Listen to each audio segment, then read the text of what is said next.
So I'm going to talk a little bit about the different modules we have within all three of the fabric offerings we have, right? So whether it's Repfabric, Repfabric, or Repfabric, these modules are common to them. Now they're configured differently for each constituent, right? So, but regardless, the modules are common. So I just want to ask you a few questions about each of these modules. The goals module, relatively new. I mean, relatively new. But what was the idea behind it, and what are people using it for, and what do folks like about it? Sure. So, when we made Repfabric originally, we really just made it as a transaction system to help us track our sales numbers, track our opportunities, and we were in a very opportunity-driven type of business. And also track your activities and conversations. Activities, conversations, had to be easy, all that stuff. Right. But what we were missing was what I think a lot of companies miss, which is that common mission amongst the team, right? And what are the measurables that go with that mission to say, hey, we're accomplishing the mission, or we're creating all this work that we're doing on the front end to have money show up on the back end, right? Lead measures, what do I do today when I wake up, versus lag measures of here's what we got paid. So so this is kind of like the entrepreneur operating system. It's very much like so. The EOS. Right. Yeah. And Traction's a great book for anybody who hasn't read that. And so it's essentially using those similar concepts to say, let's get everybody rowing in the same direction. We need to take this manufacturer's product and commercialize it into our territory. We're going to talk to 15 engineers about it in the next 90 days. Let's report back to the manufacturer on how that manufacturer's initiative to launch the new product might be, right? Another example would be just the quotas that everybody's used to today. Hey, we did 2 million in sales for this manufacturer last year. Let's make sure we're doing 2.2 this year, or growing it even more than that if possible, right? How are we tracking over time against those goals? Because what I found, especially in multi-line selling, is that you've got initiatives coming out of your ears. Every time, if we rep 20 lines, every one of those lines has 5 or 6 things that they want us to do within our territory. Discover, launch new products, make sure the business is growing, stay on track of the sales at this customer who might be going down a little bit. It's those types of things that if you don't have a very well organized system and the ability to cascade those goals out amongst your team so that they know what they're doing when they're waking up in the morning, it makes it really hard to keep track of all those things and stay on top of them. And that's what our goals module does. And also having the visualization of goals, meaning on your homepage, on a dashboard, you can see every day. Wake up in the morning and, hey, this one is red. Yeah. I better start doing something about it. Yeah. And that's what we have divided up as weekly, monthly, quarterly, yearly. You could do that kind of different types of measurements too. Everything's time-based, right? And if you think about, as salespeople, what we really sell is our time. Absolutely. And so you got to stay on top of those needle movers, and the needle movers should be right on your 5 to 15 numbers on your goals dashboard. So the next module I'm going to talk to you about is expenses. This is kind of a fun one for me, just because I hate doing expenses. Yeah, I don't think there's a salesperson alive that loves doing expenses. And for me, it was awful. I own my own company, my own rep firm, and I used to destroy the company cash flow because I wouldn't do expense reports for probably 6 months, and then turn it all in. And all of a sudden, I'm sure it's highly accurate after 6 months. 5 figures worth of expenses get dropped into a single month, right? You know, and like you said, if the IRS audited it, and I hope nobody's watching from the IRS, there was certainly a little bit of creative writing around, what did I do when I took that customer out to lunch? What we were, we were at Applebee's and talked about this 3 months ago. Yeah. Okay, here we go. So the thing I love about expenses is that this is another idea that came from our customer base. So, we've got, thousands of users now of the different platforms, right? And most of the probably all the good ideas come from our customer base saying, I wish I could do this. So do you want to tell a little bit about expenses, where it was born and what sure. it does? So we had a big customer of ours that, they were struggling with some of the adoption around, the systems like in general, people can, right? And they said, how do we get those soft learners and or uncoachables into the system?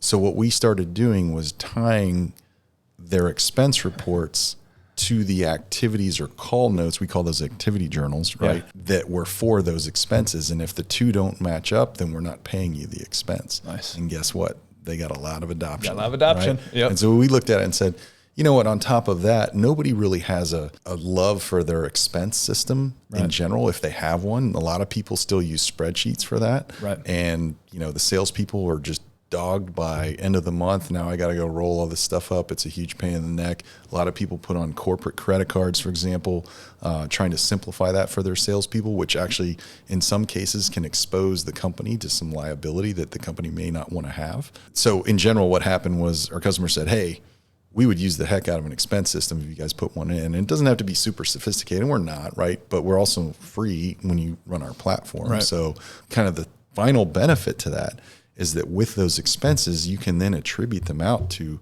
the manufacturers that you talked about on those sales calls and the customers, right? Yeah. So in terms of your manufacturer line profitability as a sales rep or product line profitability, or your customer profitability. Your customer profitability. Why are we going and spending $500 on lunches from this customer that we've never gotten any sales from? Right. And so it's a way to help your salespeople kind of reorient where they're spending their time, and that can be very, very valuable and more productively spent somewhere else. I'd say my favorite feature of it, obviously mobile, right? Yep. My favorite feature is the fact that, because we always had to do this in my corporate world, anything over $25, I had to take a picture of the receipt, right? Right. And so the fact that we can take a picture of a receipt and attach it to an activity, that's pretty cool. Yeah, and then you know, accounting folks like it too, because it can go through the approval cycle, get it approved, you know, print it out, stick it in the folder for if you ever need to look at back up. Get that audit that you're lucky you're not going to get, John.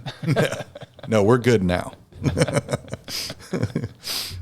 All right, so we have the ability within Repfabric to track orders, right? So the question is... This is a big one. Okay. Strap in, this is a big one. Yeah. Should I be tracking my orders? How do I track my orders? And I'm not trying to make this... I mean, we've got a great learning management system, so I'm not trying to make this a training session, right? Sure. Just philosophically, I'm trying to ask you that question. Understand. Okay? Yeah, understand. Okay. So for different industries, order tracking is doable or not doable. So for example... if you're in an industry where your distributors and or OEMs don't copy you on orders as a sales rep, for example, and they maybe go direct to your manufacturer or, you know, and you never see them basically, or if they're in a supply chain in Asia because of contract manufacturing, et cetera, you're never going to see those orders. Right. So obviously you can't use that order information to have a closer to real-time understanding of whether or not you're making money or losing money because you don't know what your sales are, right? And so what order tracking allows you to do is really two things. One is it allows you to understand where am I at so far this month in orders that we've received that I can expect commissions on in 2 or 3 months of, so that I know my business is healthy. As long as I get $3 million in orders this month, I know I'm good, right? The second is we have several folks whose manufacturers aren't, let's say, as operationally efficient as they should be.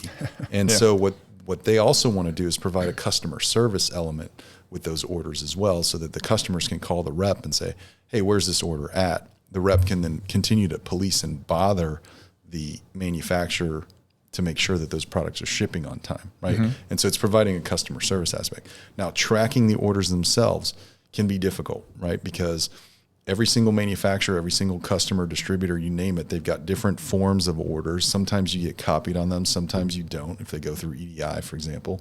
So for you to get a full picture of the orders, you have to have that information that's provided to you somehow by order acknowledgments from the manufacturer for every order in your territory, which isn't a given, right? Or your customers, you actually get orders from your customers and you place it into the manufacturer systems. And so with tracking orders, it takes a lot of energy, but it does have those benefits. You just have to weigh in your own business whether or not it's worth doing. So, you know, I always say you're a recovering rep, right? That's right. I'm a recovering manufacturer, right? I spent 25 years with manufacturers. I was in the role of asking my rep agencies to fill out my CRM tool, right? I was going down that path. And you've told me you used to have to do that. Right. Yeah. So I think in our agency, we had about 10 different systems that we had to do that for. Some were homegrown, some were big box CRMs like Salesforce, Microsoft Dynamics. Challenging. Yeah. Right? Challenging. Not only was it expensive, but hiring people who can fill out 10 different systems is difficult, right? Someone who's that tech savvy and can stay on top of expiring follow-up dates and so on and so forth. And you know who shouldn't be doing that stuff? Salespeople. Yeah, right. The outside salespeople and the inside salespeople who are turning over the rocks to actually get, the design wins and the orders and the, quotes churned out and so on and so forth so that they can win the business, right? So one thing I heard at a recent conference we were at is that one of our reps said to his manufacturer, the manufacturer saying, I want you to fill out my CRM. And the rep said, I already have a CRM system. It's called Repfabric. If you want some information, I can put you in touch with Repfabric, right? Right. So let's talk about how that might work, what CRMSync is, right? Sure. Yeah. Well, and it's kind of so even before we go there, I think one thing I want to comment on is that it's kind of a slippery slope. Okay. The IRS has this distinction between W-2 employees and 1099 employees, right? Mm-hmm.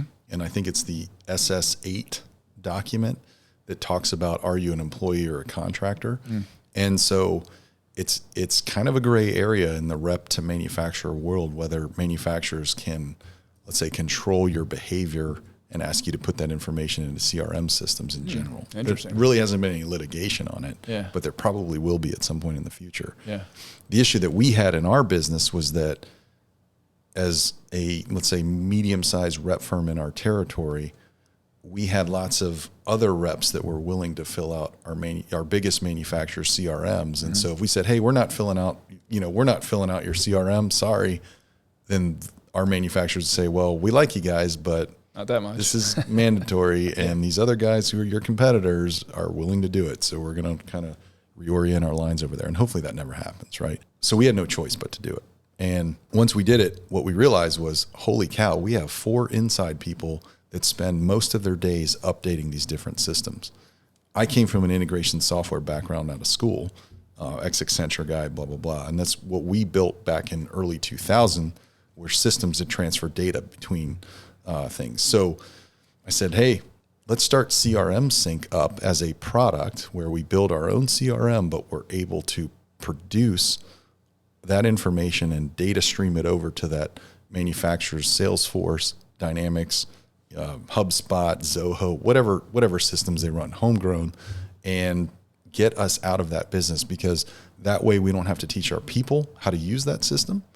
It's IT managed, so all the duplication and company duplications, everything that's much more aligned, rather than salesperson at 8:30 at night while watching football, drinking beers, is trying to fill out a manufacturer's system where the data quality may not be perfect, right? And by the way, that doesn't matter if you're a rep or a salesperson that's direct for a manufacturer. That stuff kind of happens because you don't want to use key selling time that way. And that's what started CRMSync. And so, today we do this for several $billion-dollar plus companies. We've put a lot of security infrastructure in place so that their data's safe, and our reps have the benefits of that, to the point that we did a trade study with one of our reps, and on average, a typical life cycle of an opportunity, saying, hey, I'm gonna turn over a rock. Customer says they're interested in it. We're gonna walk through the stages. We're gonna give them proposals, samples, quotes. We're gonna, hopefully win the business, or maybe we lose it. That, on average, to maintain that, if you do the time studies of the amount of time a person logs into that manufacturer's system and then keeps that thing policed throughout its life cycle over the course of 6 months, it's about $175 per opportunity. Wow. With CRMSync, it's like 15. Right. It's like a tenth, right. And so that's the way you become more efficient with a sales tool, if you've got that reporting requirement from your manufacturers. So, and that's the benefit to the rep. There's a huge benefit to the manufacturer too. And so I'll just speak on that real quick, because again, I was that guy asking my reps to fill out my CRM. With CRMSync, the data is less stale, right? It's not waiting till Friday night at 8:30. Right. As soon as it happens, it's getting synced up to my CRM system. So whatever you're putting in Repfabric, I'm able to see it in my instance of Salesforce or Dynamics, whatever system I'm using. And now I've got fresh information. Oh, by the way, much more complete information too, right? So the quality of the data is higher. And the other benefit to me as a manufacturer is I don't have to teach you how to use my system, right? Huge. So that's huge. Oh, by the way, I don't have to pay for everybody in your rep organization to have a license or to my system. I can just Also pretty important. Also very important. So your manufacturer can actually save a lot of money with CRMSync, and the manufacturer can get much higher quality of data in a more timely manner. That's right. So it's going to make their business better. And for the other side benefit to the rep, as you pointed out, is that they don't have to be trained on the CRM, right? So they literally use their Outlook or Gmail inboxes and create opportunities and quotes that can then upflow into the manufacturer's system. And similarly, the thing we didn't talk about was the downflow from the manufacturer system. Yeah, sometimes they're pushing leads down to you for a trade show. Exactly. Or, yeah, and that's huge, right? And more, like I know for me as a recovering rep, right? I rarely got leads from my manufacturers, if ever. Yeah. Right? Or if I did, I got them on a spreadsheet, difficult to operationalize and roll out to our sales teams. We didn't know who they were. Right. And so this allows kind of the systems to handle that data transfer and then operationalize your salespeople to actually go follow up on those leads. Go do it. So I would just ask anybody, as particularly on the rep side of things that's out there, that's having a manufacturer asking you to fill out their CRM system. My advice to you is, number one, say no, right? John told you can't always say no, but if you can, say no. Number two, I mean, could still give them a living report that they could update into their, but that's not going to be timely data, but at least check the box. Right. If you don't know how to do that. That's an Excel-based report output from our system. It's something, though, right? And if you want to learn how to do that, go to Learning Management System online, right? Right. But the third thing is, get us in touch with your manufacturer. Let me have a conversation. Let somebody at Repfabric have a conversation with your manufacturer to explain to them the benefits to them. So we talk about, Scott, how the rep to manufacturer's handoff is always so, in a sense, like broken or archaic, right? Yeah. And if you think about what we're doing is we're taking good, smart data in a smart system, whether this is, I'll say it's the rep system. We've got good, smart data in the manufacturer system. Yeah. And what do? We dumb it down into PDFs, Excel sheets, stuff that's not that useful. Right. Some human being does that on the rep side.